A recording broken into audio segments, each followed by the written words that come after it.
sa ating lahat. Sa video ito tayo ngayon po ay magpapandaw ng ating pamante.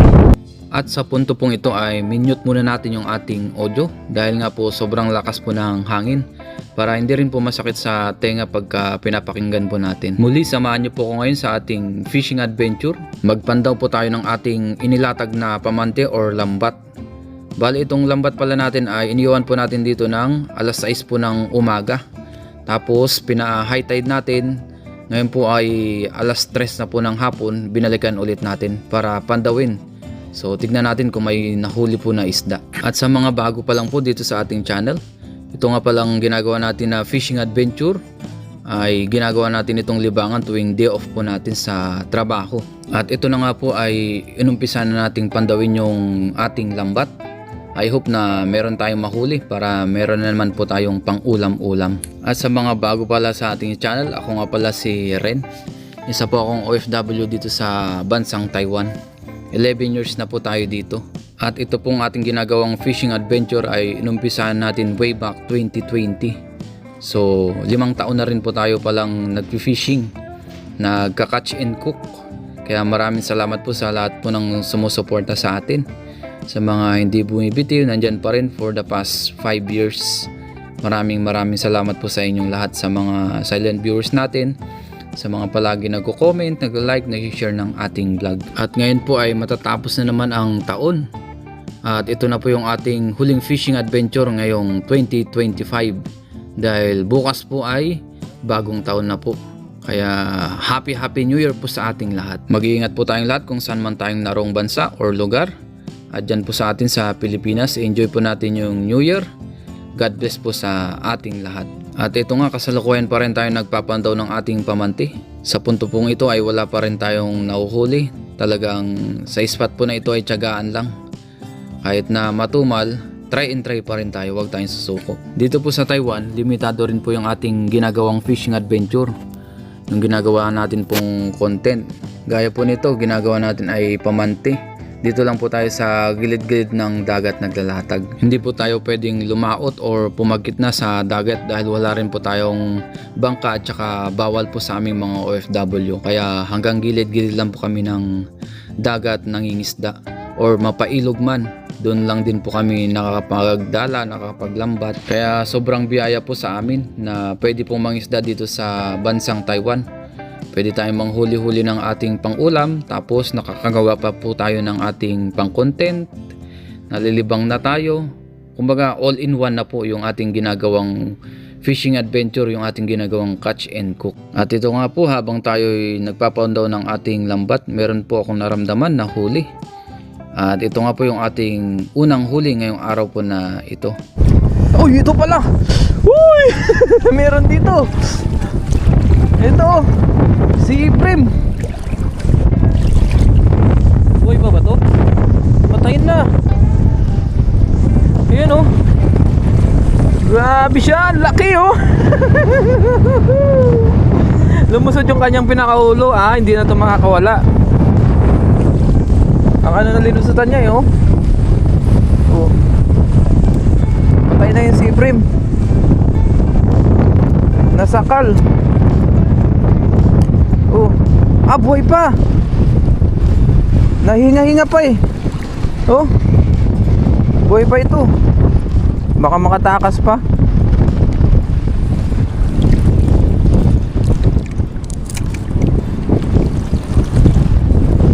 Mahina na po ito.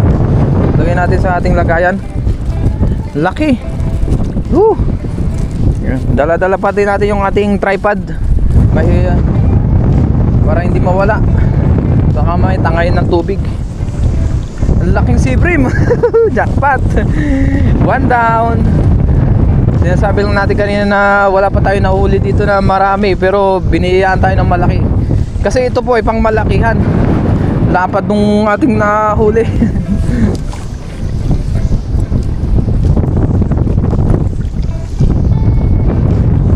Ito kaya meron pa. Thank you Lord sa isang sea bream na malaki.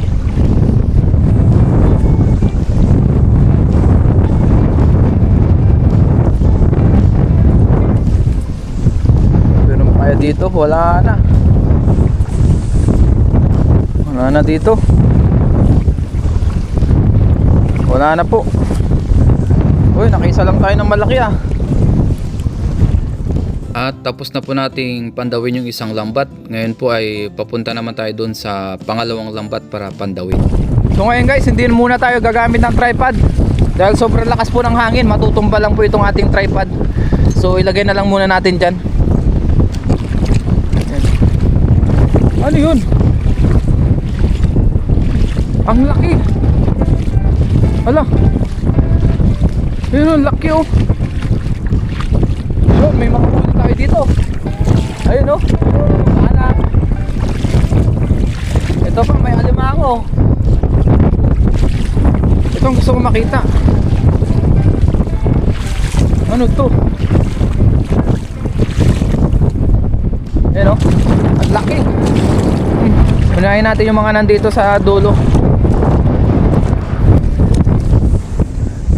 Ayun oh. Ito meron na dito isa, banak. Thank you Lord, may banak dito. Oh. Mataba-tabang banak.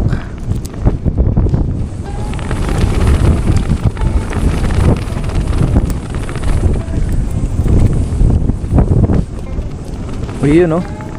Sarap nito. Oh, banak. First catch, mataba-taba. Tapos yung ating nakitang alimango dito. Ayan oh. Oh, nalaban pa.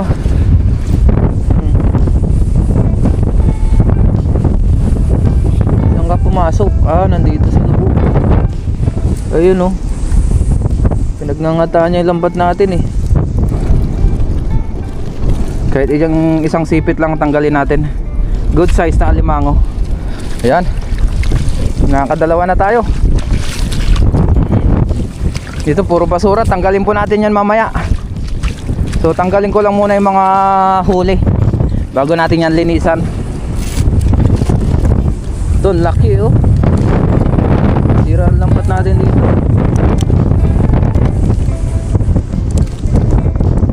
Galing siguro to sa gilid ng dagat. Ayun oh. Laki. Tapos ito, meron ditong isang alakaak.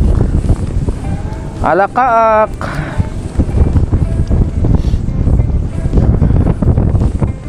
Nung nakaraan po, marami po tayo nahuli dito. Nung nakaraan pandaw natin dito. Sobrang dami.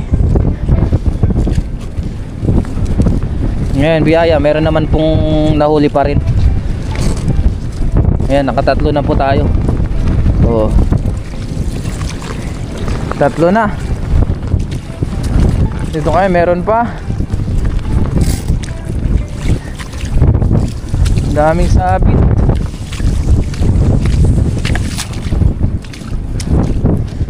Ilipagit na natin para madali natin tanggalin mamaya yung mga basura.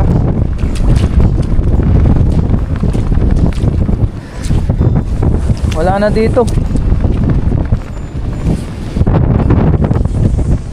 Ito, meron pa dito. Ito, alakaak ulit.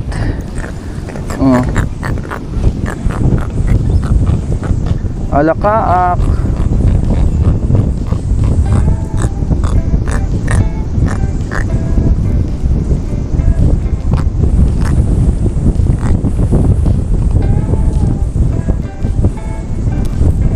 Yun. Alakaak. Yun. Merong blue crab dito kaso maliit oh. Wala muna natin yan. Dito ay wala na.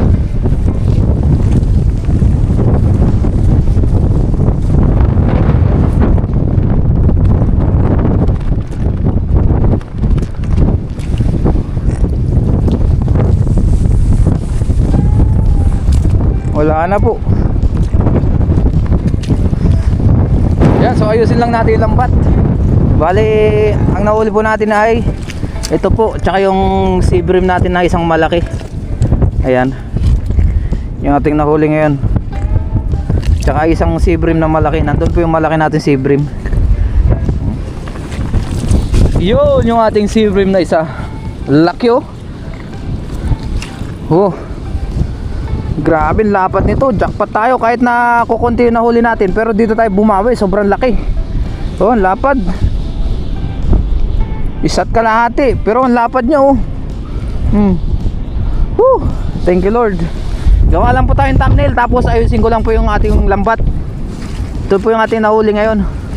5 piraso, ay 6 pala. Kasama po yung alimango. Ang laki. Grabe siya oh. Thank you Lord. Ayusin ko lang po yung lambat natin, tanggalin natin yung mga basura. Grabe.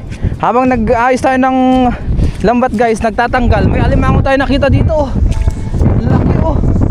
Ayun oh, nakawala na siya. Laki.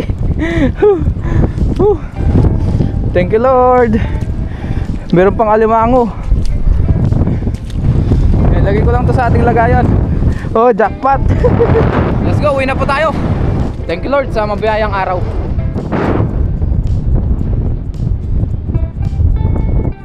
Ngayon po ay nasa dorm na tayo. Ito na po yung ating mga isda. Ayan. Tapos yung ating alimango. Magginataan po tayo ngayon. Umpisa na po natin magluto. Nagsalang na po tayo dyan ng kawali na may mantika.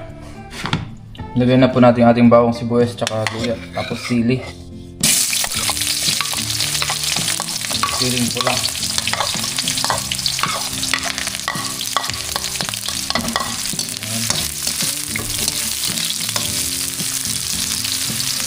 Lagasin natin yung aroma niya.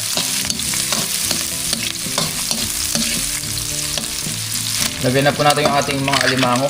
Unahin natin. Mamaya na yung malalaking sea bream. O yung malaking sea bream sa ibang isda.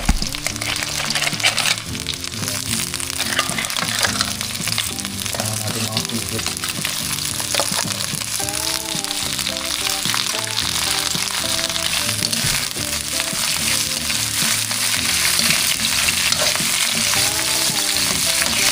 Tapos po maglagay na tayo ng gata. Ayan. Kalahati lang muna. I-steam lang muna natin yan. Pakuluan natin yung alimango.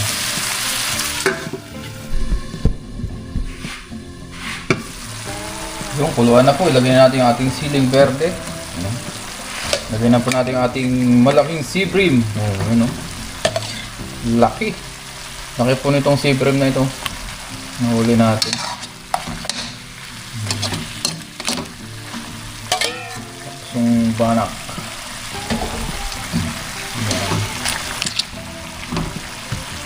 Saka natin ilagay po yung ibang natira na gata. Maglagay na rin po tayo ng pampalasa, asin. Asin lang po at saka paminta. Pwede na yan. Ayan. Tapos paminta. Ayan, okay na po ang ating simpleng ginataan. Spicy fish ginataan. Medyo halo-haloin ko lang to habang di pa luto yung isda. Kasi mamaya hindi na po natin mahalo to. Malambot na. Ayan. So steam lang po natin yan sa mahinang apoy. Maya-maya ikain na rin po tayo.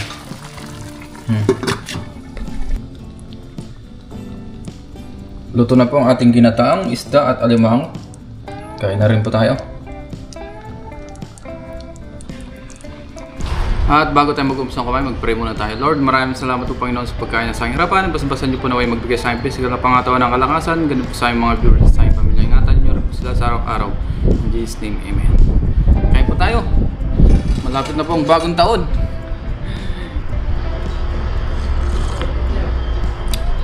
Ilang araw na lang, bagong taon na naman.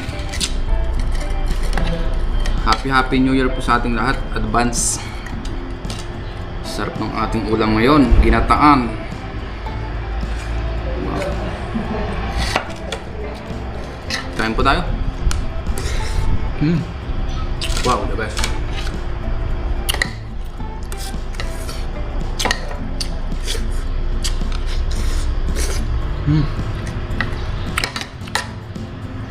Itong alimango. Taba ng aliki.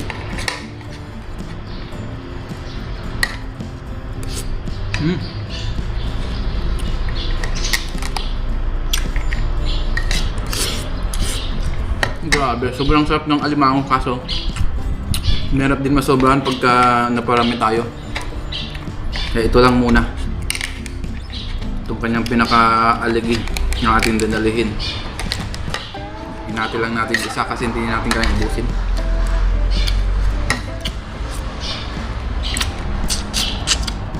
Wow. Tapos yung ating sea bream. Yun oh. Wow. Thank you Lord.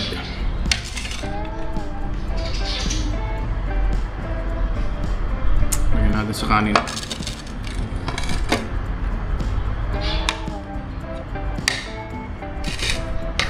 Kain na rin po kayo dyan. Saluhan nyo. Wow. Grabe ang taba nito.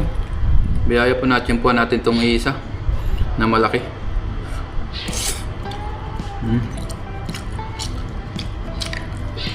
Wow, ang taba ng tiyan niya.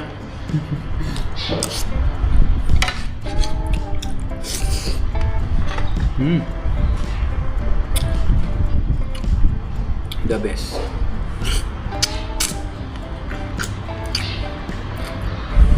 Muli, maraming salamat po sa inyong pagsama sa atin. Kahit na yung vlog natin ngayon ay voice over lang, tsak, kasi malakas po ang hangin kanina. Chinek natin yung ating video. Hindi halos marinig yung boses natin. Hindi po natin na-setting yung ating pang video. Kaya ang ginawa natin o ang gagawin natin, i-voice over na lang po natin para hindi po masakit sa tenga.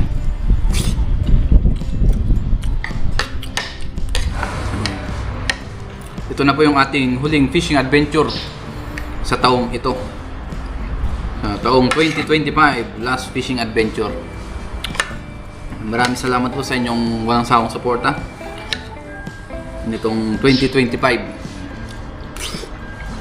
Sa mga palagi nagko-comment, nag-like, nag-share ng ating vlog, thank you po sa inyong lahat.